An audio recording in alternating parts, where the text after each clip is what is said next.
Hi guys, it's Kenya. Welcome back to my channel, and if you're new around here, I like to talk about all things home and family as a working mom and homeschool mom, just trying to work it all out. So today guys, I'd like to talk about having company over.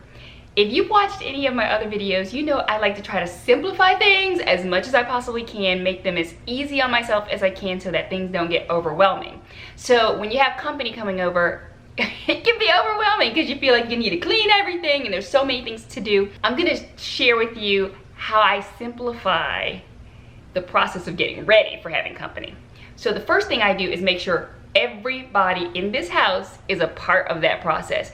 Nobody gets a free pass. Everybody is doing something to get ready for the people that are coming over. So you might have a kid cleaning the bathroom or another kid vacuuming.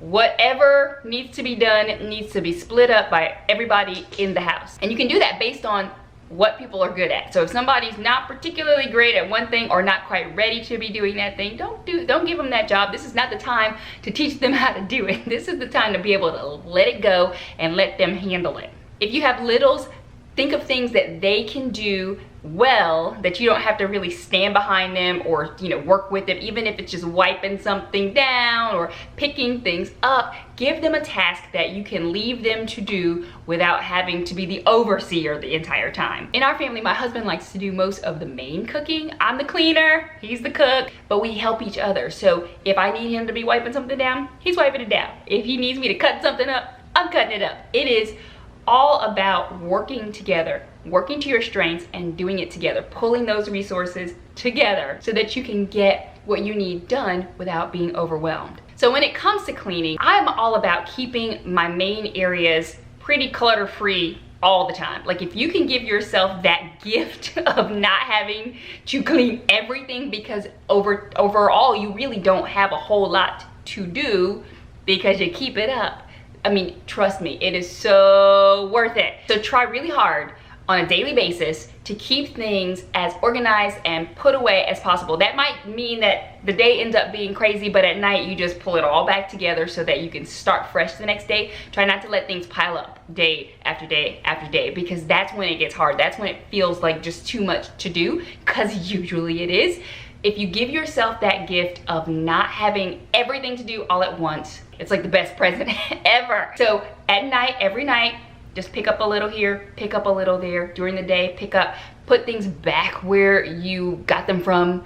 Little things like that add up when you end up having the day before somebody's coming over or the day somebody's actually coming over. Especially if you got those last minute, oh, I'm in town, I wanna come see you kind of visitors. You don't wanna be like, I have so much to do. You want to have just a few things to just kind of straighten up here and there to make that an enjoyable thing, to be like, yeah, come over, I want to see you. Now that does not also mean that everything needs to be perfect for your friends to come over. They need to be okay. If you are having, it's a crazy week, or your kids are sick, or they need to be able to be okay in your space, whatever your space is like. But I know we want to present our best selves. We want to give the best impression. I love having people over, and I want my home to be inviting and cozy and clean. So I like to do a few things like regularly when people are coming over. Now these are things we need to do regularly anyway, but I do them again or extra if I know I have friends coming over. One of those is cleaning the bathrooms, because inevitably somebody's gonna need to use your bathroom and you want that bathroom to be clean. So make sure that you have designated a bathroom for your guests and that bathroom gets a good little wipe down. Now it doesn't have to be a full thing. I do only a few things. I always do the toilet bowl swirl clean thing. I put the blue liquid toilet bowl cleaner in there, let that sit, let that do most of the work, and then go back with the little cleaner thing, the bristly thing that I can't think of the name of, but go back over it after the cleaner has sat, let the cleaner do most of the work. And then Clorox wipes. Now I know these days it might not be easy to find those, but if you have them, a good Clorox wipe on the actual, like the seat and the lid, or a paper towel with some spray, and then doing the same thing on your sink, not the same wipe, but wipe down your sink, wipe down inside, around. If you need to, go ahead and give a good spray to your mirrors, but let it be enough. If you want to light a candle, depending on, you know, the ages of the people that are coming over. I don't tend to light candles if I have children coming, but if you have adults coming, light a candle in there and call it good enough. The other thing I like to do is if we're going in and out of the back of my house, so I have this glass door for my back patio. I will wipe that down, give it a good spray, because it's just a little extra nicety that doesn't take hardly any time to do. And depending on the space that you're going to be using, let that be the focus of your cleaning. If you're going to be in your living room, maybe wipe down your coffee table. If you're going to be mostly in your dining room, make sure that your dining table is wiped down. Same thing in your kitchen, make sure your dishes are washed and put away. And if you're gonna be outside, just maybe zhuzhing up that area, whatever area you're gonna be mainly in, make that your main focus. If I'm kind of getting ready for a lot of people to come and I have a lot going on, lots of dishes especially, I always make sure to have a sink full of hot, soapy water so that as I'm going, I can be washing. Wash as I go, put away as I go, so that just makes it easier along the way to stay up with the amount of dishes that I'm dealing with, especially if you're cooking. Oh, if you're cooking, make sure that you're washing as you go. Now let's talk about having something to offer your guests. Now let me tell you, I love to make some homemade goodies, but we don't always have time to make homemade goodies. Or even maybe you have time, but you don't have energy.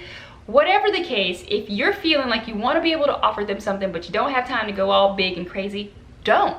You can do something super simple like boxed brownies. Let me tell you, throw in some pecans into those boxed brownies and you've got yourself a wonderful treat that I am sure your friends are not going to be worried that they came out of the box. They're going to be super excited that they have those brownies.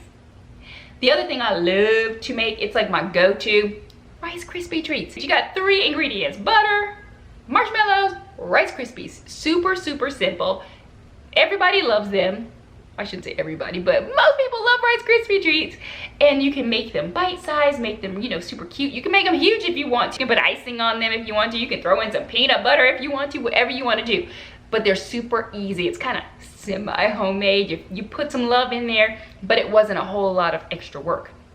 And then you can buy something like a cake from the store. A cake that's already baked. Slice that baby up and then just make it all pretty on a tray. Put it up, put those slices on a tray, so you don't have to go crazy and feel like, oh no, I have to cook all these things and I don't have time.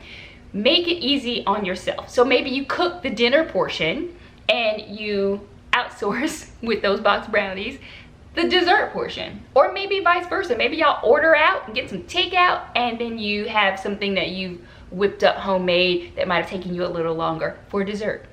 Or pizza. Or it can all be takeout. There's no wrong here. That might mean you offer what is in your refrigerator currently. You got some grapes in there? Pull them out. Got a little cheese in there? Pull it out. Got some crackers? Pull them out. Whatever works for you. I want you to get into your mind that there is no wrong way. We tend to look and see what other people are doing and how they're doing it and feel like that's the right way. The right way is a way that works best for you and your situation in that moment. Whatever you have is enough. Now, if you're in a season where you got time to do all the things, do all the things, especially if you enjoy doing those things. But if you're not in that season, don't feel the pressure to try to push yourself to do things that maybe somebody in a different season is able to do. You don't have to do all that. Your company will be happy with whatever you offer them. They're coming to be with you and spend time with you. So whatever it is that you offer them is gonna be good enough. Just remember, having people over is a blessing. I know it's hard these days with all that we are dealing with. Right now might not be the best time to have people in your house, but you can have people outside. Make that space inviting, whatever space you have, and invite your friends over. If that means them bringing their own chairs, let them bring their chairs. Just a time to get together. Don't try to do too much, mamas. We need to be able to do what we can with what we have without feeling overwhelmed or feeling less than. You are enough. You're doing enough and you are enough. Well, that's all for now, my friends. I hope that I have given you something to think about. I hope that I've given you maybe a tip or two that you can take with you the next time that you have your friends over, and that it will be helpful for you. And if it is, please do give this video a thumbs up and subscribe to this channel. And you can also follow me on Instagram, where you're seeing a lot of my homeschool journey over there. I'm trying to chronicle all the things that we're doing here, and that's been a lot of fun, a lot of work. but still a lot of fun. So check out Kenya's Corner over on Instagram, and I will see you guys back here in my next video. Bye!